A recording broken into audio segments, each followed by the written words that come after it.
Assalamualaikum warahmatullahi wabarakatuh.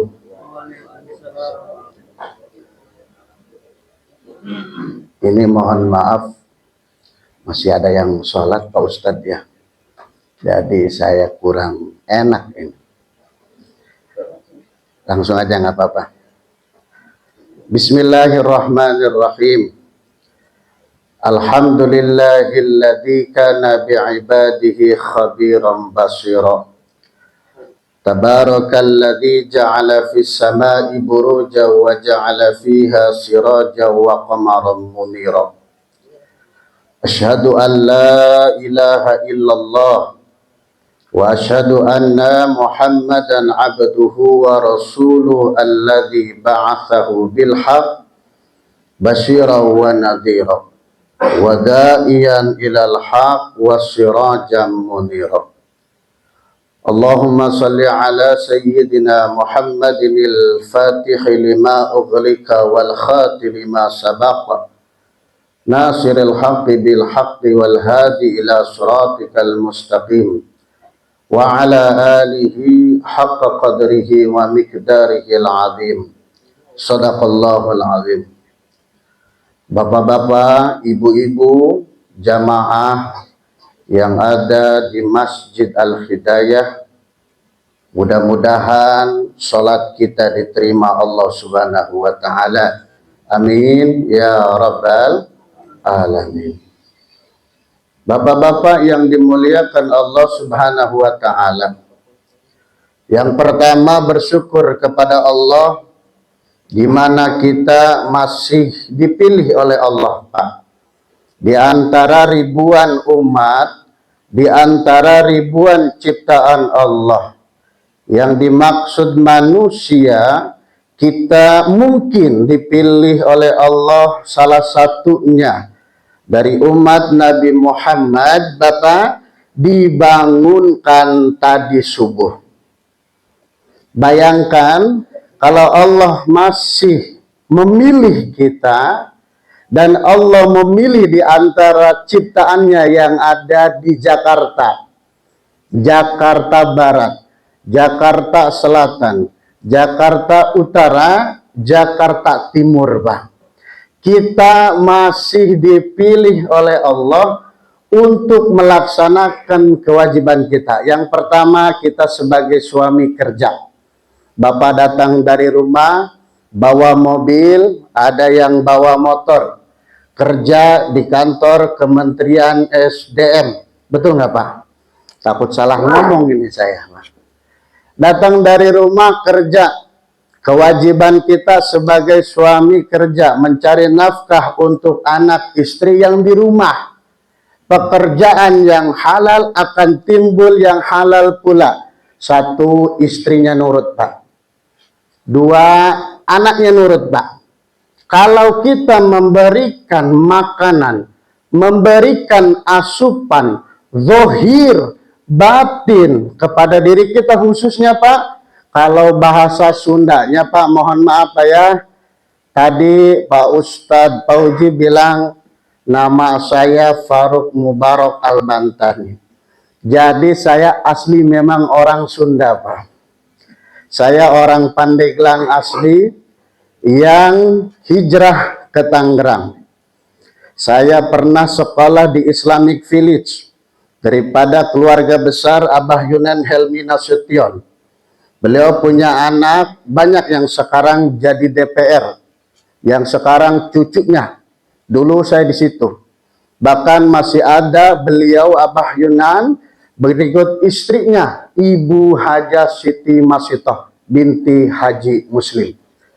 Jadi sekilas Bapak yang dimuliakan Allah Subhanahu wa Ta'ala, kenapa saya bilang tadi di antara umat kita bersyukur dipilih, Pak? Karena begitu dekatnya, yang dekat banget, Pak, dengan kita, itu kematian, Pak. Yang dekat dengan manusia, tidak tahu usianya muda, tidak tahu usianya tua, Bapak, yaitu kematian. Tiap hari malaikat lihat wajah kita. Ini wajah orang ini kayaknya belum saatnya. Lihat lagi ke wajah kita, Pak. Nanti sore dah waktunya. Tetapi tidak seperti itu, Bapak. Ketika kita diberikan nikmat oleh Allah, Pak. Ramadan kita kemarin, Pak, ya selesai, betul nggak? Bapak-bapak puasa, ibu-ibu puasa. Kalau ibu-ibu banyak trouble-nya, Pak. Menyusui, kagak puasa. Betul nggak? Haid, kagak puasa. Betul? Dan banyak lainnya. Berikut bapak-bapak juga, Pak. Saya hanya mengingatkan barangkali kemarin puasa batal, maka ketika masuk Syawal qadha. Pak Ustadz, kerjaan saya bikin mumet di otak Pak Ustadz sehingga batal kami puasa. Mudah-mudahan Allah ampuni dosa kita karena kita niatnya bukan sengaja batal. Qadha.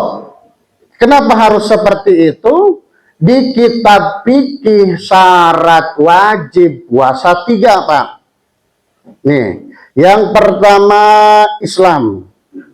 Kenapa orang disebut Islam? Karena sudah buka pasportnya, sudah login, sudah mengucapkan. Kalau kita masih perjalanan syariat mengucapkan asyhadu alla ilaha illallah wa asyhadu anna Muhammadar Rasulullah, bahwasannya saya bersaksi tiada Tuhan selain Allah di lisan. Betul nggak, Pak? Dan saya bersaksi bahwa Muhammad adalah utusan Allah di lisan.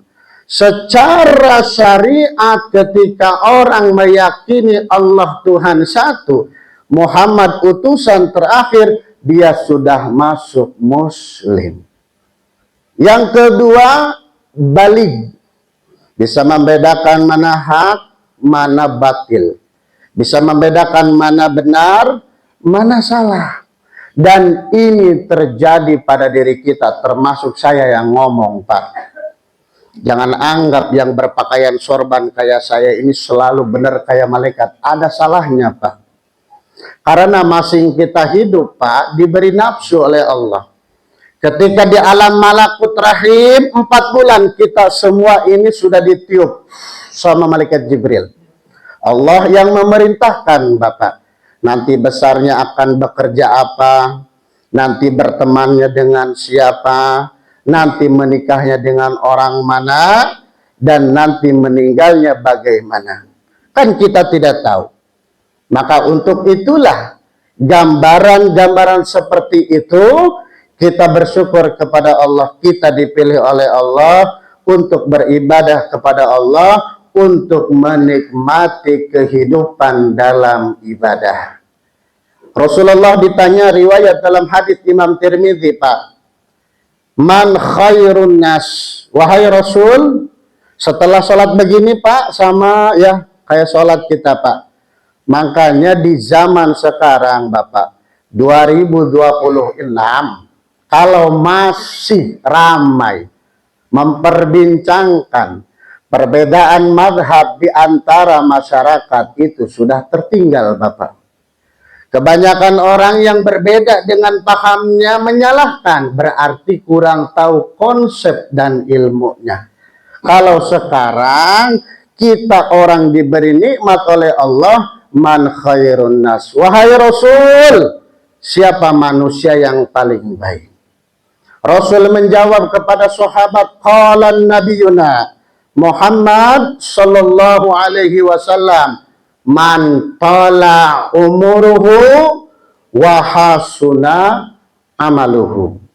Mereka yang baik, wahai sahabat, yaitu mereka yang diberikan umur panjang, kesempatan menikmati dari hari Ahad ke hari Senin, itu umur panjang, Pak. Wa hasuna amaluhu, lalu mereka memperbaiki kebaikannya, memperbaiki ibadah kepada Tuhannya, memperbaiki adabnya kepada sesamanya. Dan inilah kehidupan yang fakta yang sedang kita nikmati, Bapak Ibu semua. Nanti akan pula setelah meninggal kita akan bertemu, Pak. Kita datang ke liang lahat, Orang tua kita pergi, anak kita pergi, mobil kita dibawa, Pak. Nggak bisa itu mobil masuk liang lahat, Bapak. Fortuner yang mahal nggak bisa. Alphard yang mahal nggak bisa, Pak. Dibawa itu sama istri yang nyetir anak, Bapak sudah dikuburkan. Disitulah baru awal kehidupan manusia setelah meninggal di situ, Pak. Nanti akan datang dua malakut bertanya kita. Contoh ini mah, wahai Bapak Ustadz Parung, siapkah engkau ditanya? Nah ini nggak bisa dikode-kode, Pak. Kalau kita sekarang mungkin kalau mau ditanya sudah callingan dulu. Nanti kalau ditanya teman, tolong jawabnya begini. Nanti kalau ditanya istri, tolong jawabnya begini. Nah, nanti di alam kubur nggak bisa, Bapak. Di surat Yasin dijelaskan, al-yauma nakhtimu ala afwahihim. Ditutup, Pak. Afwahihim. Wa tukallimuna aydihim. Wa tashhadu arjuluhum bima kanu yaksibun. Persaksiannya anggota badan. Bapak bekerja di kantor kementerian sesuai haknya, tapi kewajiban kita seorang muslim seperti ini. Diberi waktu oleh atasan, silahkan sholat, sholat. Silahkan jumatan, jumatan. Silahkan taklim. Kalau kagak capek ngaji dah, yang penting tidur-tidur juga dapat pahala. Enak nih, Pak. Kalau orang ngaji sama sholat, ini bedanya, Pak. Kenapa pahala yang paling tinggi itu ngaji bukan sholat, Pak? Ngaji mah enak, Bapak, Pak. Mau niat, gak niat, dicatat sama Allah. Fulan bin Fulan ngajinya tidur. Enak, Pak. Tapi dapat pahala. Tapi beda dengan sholat. Coba-coba Bapak sholat tidur, batal sholatnya, Pak. Ini hebatnya. Di kitab hadis manapun, Bapak boleh tanya, boleh sharing dengan guru-guru. Hadis manapun besar tinggi pahalanya, yaitu pengajian taklim. Manin taqola liyata'allama ilman ghufirallahu qabla ayyahtuah. Ayo silahkan yang mau sholat. Mohon maaf kalau suara saya agak kencang ya.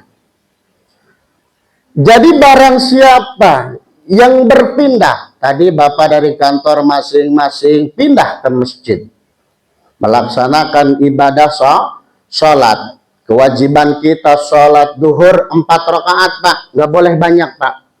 Gak boleh ditambah-tambah. Cukup 4 rakaat. Adapun ditambah nanti sholat sunnah ba'diyah. Kalaupun nggak pakai juga silahkan. Silahkan masing-masing. Tergantung kita senang beribadah. Karena tidak ada tekanan dari Allah. Tidak ada tekanan dari siapapun ketika kita ingin merasakan nikmatnya ibadah. Lalu ketika kita sudah hadir dalam majlis Bapak, manin taqala liyata'allama ilman, walaupun kita memang tidak ada niatan untuk duduk mendengarkan pengajian di rumah kita, di majelis, di masjid tempat kita, ghufirallahu qabla ayyahtuha. Sesungguhnya, Pak, kaki kita udah bersaksi, Pak. Mohon maaf, kita jalan ke majelis taklim, Allah sudah mencatat kita punya nama, diampuni dosa-dosa kita. Alhamdulillah. Ini 5 menit lagi kali Pak Ustadz ya. Jadi bapak-bapak, ibu-ibu yang dimuliakan Allah Subhanahu wa Ta'ala, teriring mengikuti zaman, teriring mengikuti aturan kehidupan, yang dimana kita bersyukur, Pak, walaupun jalan Jakarta macet luar biasa. Saya dari Grogol aja ke sini tadi lama, Pak, macet. Bagaimana kalau saya berangkat dari Tangerang, lebih macet. Tetapi kita bersyukur. Mudah-mudahan putaran roda Bapak dari rumah masing-masing, Ibu dari rumah masing-masing, itu putaran kendaraan kita, Bapak, kalau kita niatkan untuk ibadah. Ibadah bukan hanya sholat, Bapak. Bapak kerja ibadah. Saya niat berangkat kerja karena saya punya tanggung jawab di rumah, yaitu istri dan anak. Menjadi wasilah ibadah. Lalu Bapak amit-amit di bahasa Sunda, Bapak kena musibah di jalan, hatta yarji'a fi sabilillah. Bapak tabrakan di jalan, bapak kecelakaan, amit-amit, hatta yarji'a fi sabilillah. Bapak dalam keadaan jalan di jalannya Allah Subhanahu wa ta'ala. Siapapun, saya pun nggak tahu. Pulang pengajian dari sini, ya kita nggak tahu. Karena yang paling dekat tadi, al-mautu ya'ti baghtatan. Bapak, al-mautu baghtatan. Yang paling dekat dengan kita yaitu kematian. Mudah-mudahan apa yang kita berikan pada diri kita, pada keluarga kita, pada anak-anak kita menjadi catatan amal baik di hadapan Allah Subhanahu wa ta'ala. Amin ya rabbal alamin. Hadirin jamaah yang dimuliakan Allah Subhanahu wa ta'ala. Lalu bagaimana agar kita menikmati kelezatan ibadah? Mungkin Bapak datang ke mall aja cari makanan yang enak, betul nggak Pak? Sedikit ala kadarnya, ada McD, ada sushi, ada ramen, dipilih sama kita. Tergantung kemauan anak maunya apa, tergantung kemauan kita ataupun apa. Yang penting enak dan lezat. Begitu pula dengan ibadah Pak. Ibadah yang kita alami, yang kita lakukan setiap hari, Bapak mohon maaf. Kadang-kadang Bapak kalau nggak mood dari rumah itu pasti berangkat kerja juga nggak mood tuh otak Pak. Mumet, pengen emosi aja tuh Pak. Apalagi kalau disenggol motor di jalan, pengennya nabrak aja. Sama dengan ibadah hal lainnya. Ketika kita perkara ibadah pengen mendapatkan kenikmatan dari Allah Subhanahu wa ta'ala. Di dalam surat An-Nahl Allah berfirman ayat 97. Ma min amali sholiha min zakarin au unsa. Barang siapa di antara kalian wahai kaum laki-laki, laki-laki kita orang Pak, au unsa perempuan yang ingin mendapatkan kenikmatan, mendapatkan kepuasan dalam batin, ibadah kepada Allah Subhanahu wa ta'ala, maka sesuai koridor kita punya iman Pak. Iman kita manusia itu wayazidu wayankusu. Tahu nggak Pak artinya? Iman kita sebagai manusia wayazidu wayankusu. Iman kita yaitu kadang naik, kadang turun. Iman kalau naik kadang kena musibah. Allah uji kehidupan kita, Allah uji rumah tangga kita, itu baru iman kita kadang naik. Ibadah pun kita rajin, sedekah pun begitu selanjutnya. Tetapi ketika kita disanjung, ketika kita di atas wayan kusu, kita ini kadang turun Pak. Lupa sama orang, sama tetangga lupa, bahkan dengan Tuhannya pun lupa. Begitulah koridor kita sebagai manusia. Karena ketika ditanya ana rabbukumul a'la, kata Allah, alastu bi rabbikum, hei manusia, engkau percaya dengan saya? Bala, betul Tuhan, saya percaya, bahkan engkau adalah Tuhan kami. Lalu iman siapa yang stabil? Imannya para nabi. Wala yazidu wala yankusu. Imannya para nabi tidak pernah menambah, tidak pernah berkurang. Imannya yang terus naik siapa? Imannya para malaikatnya Allah Subhanahu wa ta'ala. Wa yazidu wala yankusu.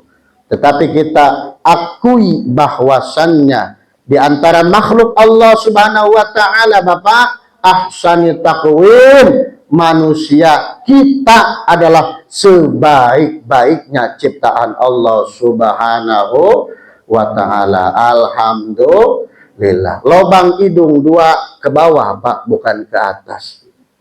Kalau ke atas bisa terbayang setiap hujan. Sekarang musim hujan nggak nentu Pak. Sekarang panas, nanti sore hujan. Betul nggak? Kemarin saya habis acara di Kuitang Pak, itu nggak hujan, nyampe Cengkareng terus hujan Pak. Masya Allah, tabarakallah. Begitu pula dengan kenikmatan yang Allah berikan. Mungkin di antara saudara kita pengen banyak orang yang kerja di sini, tapi Allah milih di antara nama kita. Ini adalah salah satu fitrah dari Allah yang sudah tercatat dari Allah, yang tidak bisa dinegosiasikan, Pak. Walaupun orang banyak uang pengen kerja di sini, kalau kata Allah nggak bisa, ya nggak bisa, Bapak. Walaupun siapapun yang pengen kerja semuanya nggak bisa, tetapi Bapak diantaranya bisa masuk kerja di sini, bisa menjadi karyawan di sini. Ini patut bersyukur kepada Allah Subhanahu wa Ta'ala. Apabila kita melihat banyak saudara kita mungkin di lampu merah, betul nggak Pak? Mungkin yang kemarin hujan rumahnya banjir, Pak, tetapi kita masih diberikan nikmat oleh Allah. Terima kasih ya Allah, kerjaan saya layak dan gaji saya juga layak untuk anak istri. Terima kasih ya Allah, saya bisa beli rumah walaupun nyicil ya Allah.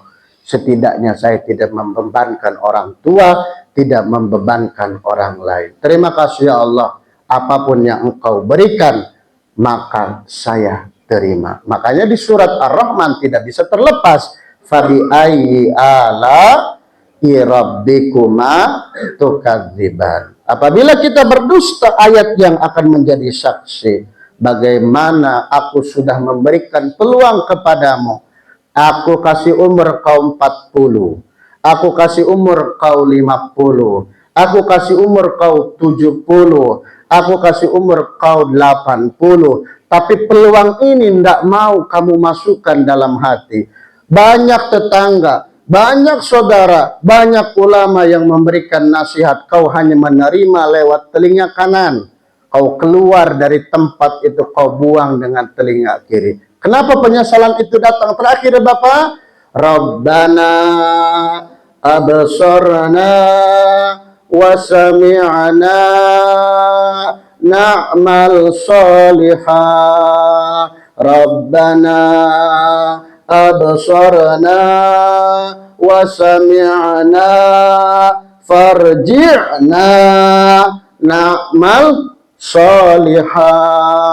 Nah itu Pak jawabannya.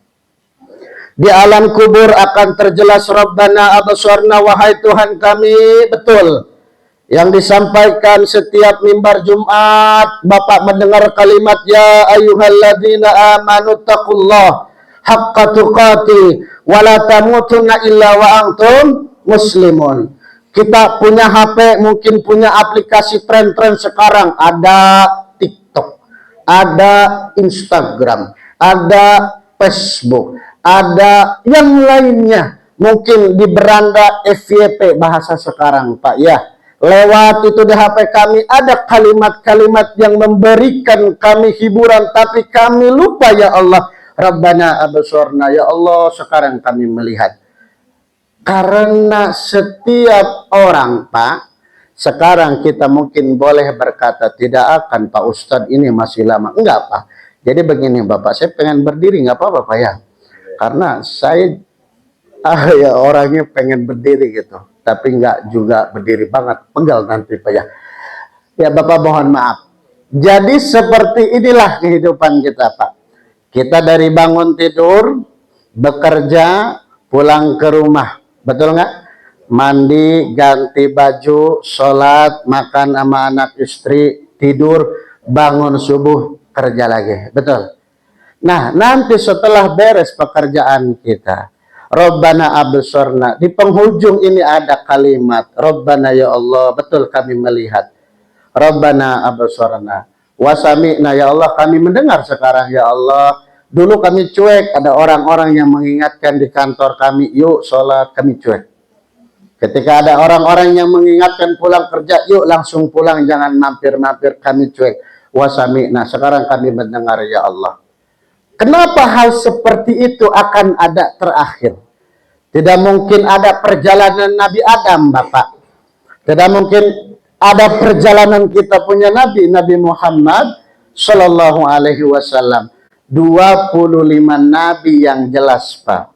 Yang kita mungkin kecil Bapak-Bapak ngaji ya. Adam, Idris, Nuh, Saleh, Ibrahim, Lut, Ismail, Ishak, Yakub, Yusuf, Ayub, Syuaib, Musa, Harun, Zulkifli, Daud, Sulaiman, Ilyas, Ilyasa, Yunus, Zakaria, Yahya, Isa, wal akhirul khatamil anbiya Muhammad al-Mustafa. 25 nabi ini membawa sirah semuanya, Bapak. Kenapa Nabi Muhammad anaknya semua meninggal di waktu kecil? Said Ibrahim anak pertama meninggal laki-laki, Bapak. Yang lainnya 5 perempuan, ada Siti Fatimah, ada Siti Ruqayyah, ada Umi Kulsum. Tapi kenapa anak-anaknya, putra-putra Nabi Muhammad meninggal ketika waktu kecil? Terkhusus Said Abdullah dan Said Ibrahim. Ini jawaban yang amat luar biasa. Terbayang kalau putra Nabi masih hidup ketika penjelasan tercatatkan di dalam sirah Nabawiyah. Ini nanti kurang etik, Bapak. Makanya Nabi Muhammad wa akhirul khatamil anbiya. Tidak ada nabi lain selain Nabi Muhammad. Tetapi yang heran di negeri kita, Bapak, mungkin Bapak bisa lihat, Pak ya, ada yang ngaku Nabi 25, banyak pengikutnya. 25, 26. Betul nggak? Di Indonesia, di kita, ada yang ngaku Nabi ke-26, diikutin, Bapak. Padahal tidak ada Nabi selain Nabi Muhammad Sallallahu Alaihi Wasallam. Pembawa syafaatul uzma, pembawa selamat. Dan mudah-mudahan kita yang hadir di sini, Bapak-bapak semua, ibu-ibu semua, kita diaku oleh Nabi Muhammad Sallallahu Alaihi Wasallam, dan kita dijadikan umat Nabi Muhammad Sallallahu Alaihi Wasallam. Amin ya Rabbal Alamin. Lalu bagaimana biar kita nikmat ibadah? Contoh sholat, Bapak. Kalau kita tidak tahu dari Nabi Muhammad, Nabi Muhammad memberikannya estafetnya kepada sahabat, Bapak. Sahabat kepada tabi'in, tabi'in kepada tabi'at, terus sampai kepada para alimil ulama. Makanya ketika kita ibadah, kita masing-masing mempunyai estafet, Bapak. Yang populer mana di masyarakat? 4. Yang paling tua, Al-Imam Madhab Abu Hanifah. Yang kedua, Imam Malik ibn Anas. Yang ketiga, Imam Syafi'i radhiyallahu anhu. Yang terakhir, Imam Ahmad ibn Hambal, atau dikenal dengan Madhab Hambali. Kita orang ibadah melalui jalur mereka, Bapak. Bapak mendapatkan dari gurunya harus seperti ini, harus melalui mereka. Bukan berarti saya menafikan selain 4 madhab ini, enggak. Tapi yang memang kita akui hanya 4 ini. Madhab Imam Hanafi, madhab Imam Malik, madhab Imam Syafi'i, dan madhab Imam Hambali. Di Indonesia apakah banyak pengikutnya? Banyak, Bapak. Makanya kita jangan berfanatikme. Wah, saya madhabnya Imam Syafi'i, Pak Ustadz. Tetapi kita jual beli online di Shopee, Pak. Betul nggak, Pak? Kita mengaku Ustadz saya ini madhabnya Syafi'i, tetapi kita tidak sadar nyuruh anak beli Indomie ke warung, Pak. Sedangkan di madhab Imam Syafi'i perjualan beli itu harus akad. Saya punya uang 1.000, Bu, saya beli. Nanti pedagang bilang saya terima jual.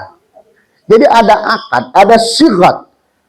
Jadi secara tidak langsung, secara tidak kerasa oleh kita, madhab 4 madhab ini yang menjadi wasilah kita menghantarkan ibadah kepada Allah Subhanahu wa Ta'ala. Hanya kita harus mengetahui konsepnya, dan kita harus mengetahui dasar-dasar ilmunya. Agar apa, Bapak? Agar tidak menyesatkan orang. Dikit-dikit ada ustadz yang berbeda pandangan dengan kita, lalu kita bilang begitu, jangan panggil ustadz ini sesat. Padahal ilmu kita yang belum sampai ke situ. Ada yang di tetangga kita mungkin sholat subuh nggak pakai kunut, kita bilang, ini ajaran mana? Padahal ilmu kita belum sampai. Betul nggak? Ada juga yang meninggal tetangga kita pakai tahlilan, sampingnya kagak pakai itu tahlilan. Ditanya sama keluarganya, ini kenapa ada tahlilan? Itu ajaran ustadz dari sono. Padahal ilmu kita belum sampai, Bapak. Kenapa agama Islam cenderung jeleknya sama orang kita orangnya melayakkan nafsu di atas ilmu. Begini Pak, ada cerita raja dulu. Kanjeng Rasul ketika dakwah di kitab Sirah Nabawi, kitab Khulasatun Nurul Yakin juz awal Bapak. Ini orang pengen mengimani Kanjeng Nabi, dibunuh Pak.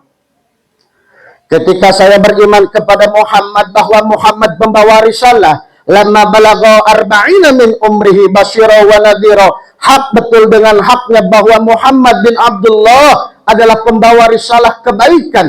Ada tiga orang yang ikut mengimani kepada Muhammad, langsung pamannya Abu Lahab yang memprovokasi, bunuh itu orang. Sehingga di kota Makkah pada saat itu krisis orang-orang yang beriman kepada Nabi. Sehingga singkat cerita, ini jauh sebelum Mi'raj Pak. Ini masih dakwah Kanjeng Rasul. Akhirnya kata Nabi, wahai Utsman bin Affan, wahai putriku Siti Ruqayyah, pergilah engkau ke negeri Habasyah. Itu negeri Habasyah jauh Bapak, melewati pulau. Kalau Bapak pengen ke Lampung harus ke Merak dulu pakai kapal, ngelewatin pulau, baru nyampe ke Merak. Di Merak sudah ada tol sekarang Pak. Sama di Habasyah, jaraknya jauh. Ketika Nabi Muhammad menginstruksi pergi, hanya 12 orang Bapak yang pergi. Ketahuan sama orang-orang Quraisy pada saat itu, terutama Abu Lahab, pamannya Kanjeng Rasul.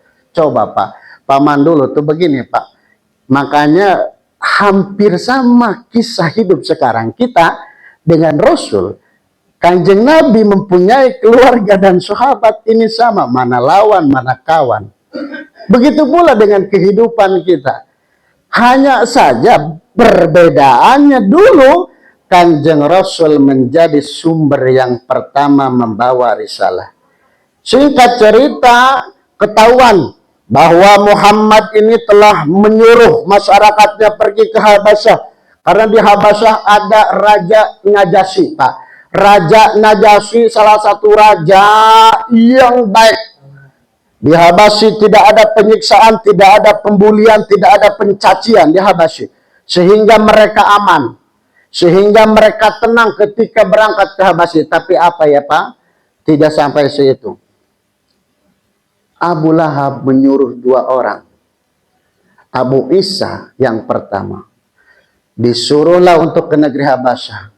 Negosiasi dengan Raja Najasyi. Tetapi inilah pertolongan Allah Subhanahu wa taala Bapak.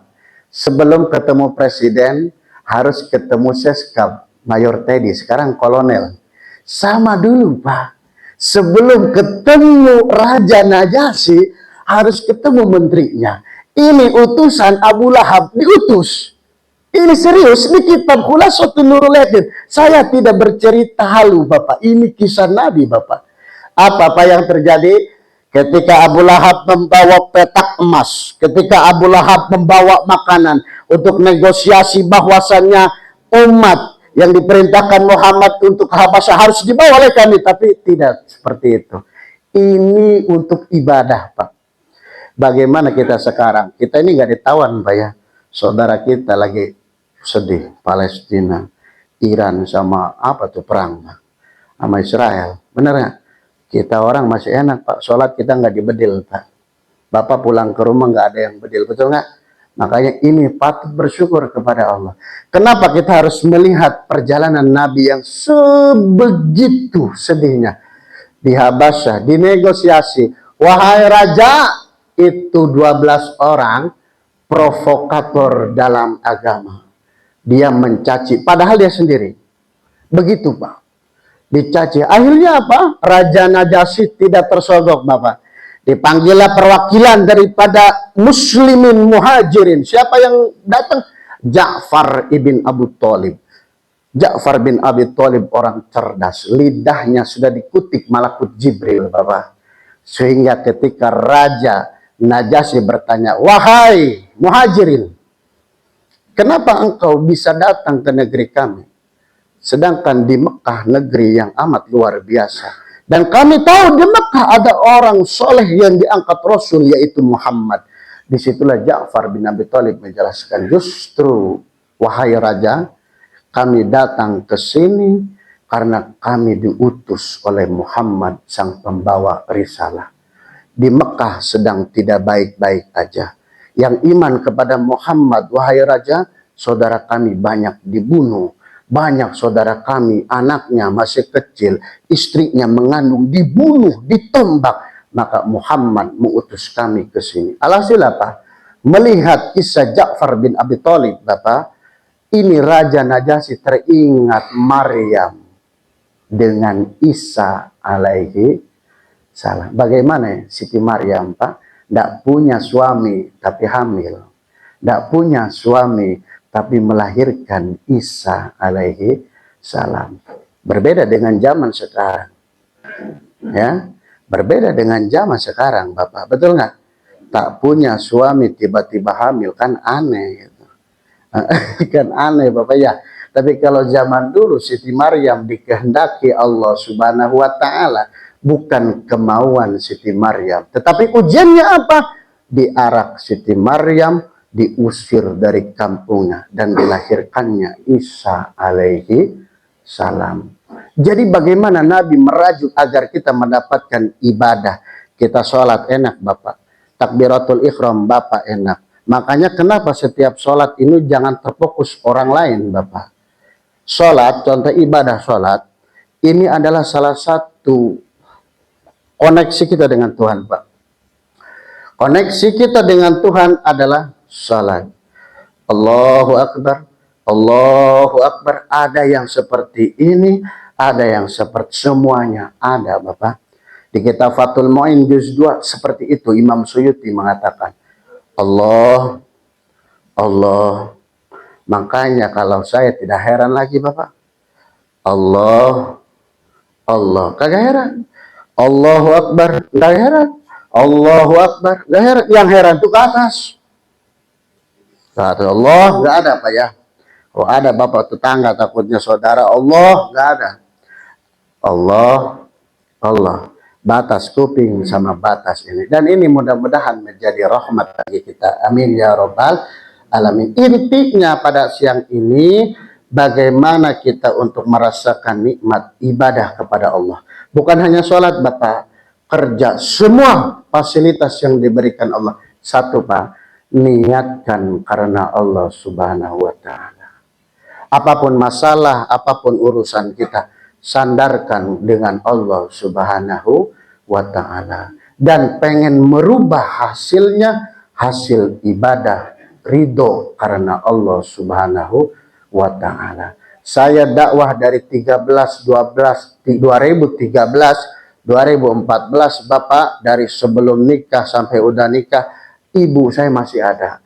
Tadi saya jalan, saya telepon ibu saya, video call. Doain, saya mau ngaji di kantor di Masjid Al-Hidayah Kementerian SDM. Kenapa? Itu keramat saya, Bapak. Saya nggak mungkin bisa bicara bukan karena Allah, Bapak.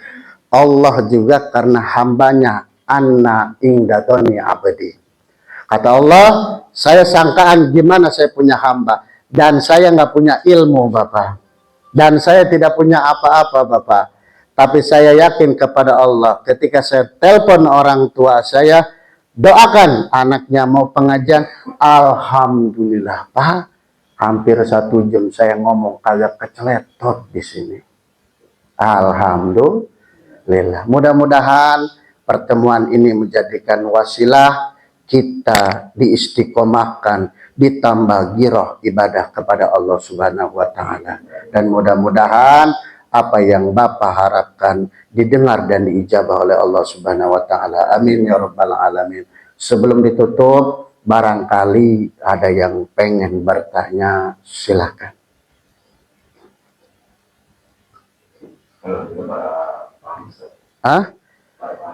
Paham insya Allah ya? Paham, karena lihat lama banget nih Pak Ustadz yang gemuk. Ya Allah, seperti inilah Bapak, mohon maaf apabila saya ada tutur kata salah ya Pak ya. Dan pertemuan ini mudah-mudahan dicatat oleh Allah Subhanahu wa taala, pertemuan yang baik. Amin ya rabbal alamin. Pak, angkat tangan Pak, kita baca doa Pak. Enggak apa-apa Pak Reksona, udah kering juga Pak. Ayo angkat tangan Pak begini. Bismillahirrahmanirrahim. Allahumma sholli ala Sayyidina Muhammad wa ala ali Sayyidina Muhammad. Ya Allah, ampuni dosa kami, dosa ibu bapak kami, dosa anak kami, dosa guru-guru kami, dosa tetangga kami. Ya Allah, terima kasih pada saat ini kami masih diberikan kesempatan untuk hidup, untuk menikmati fasilitas yang diberikan oleh-Mu. Ya Allah, mudah-mudahan kami dan keluarga kami senantiasa ada dalam naungan ridho-Mu. Ya Allah, mudah-mudahan anak kami dijadikan anak-anak yang soleh dan solehah. Ya Allah, mudah-mudahan akhir hayat kami membawa iman Islam dan kami wafat dalam keadaan husnul khatimah. Amin. Al-Fatihah. Alhamdulillah. Iya karena ambil karena semua.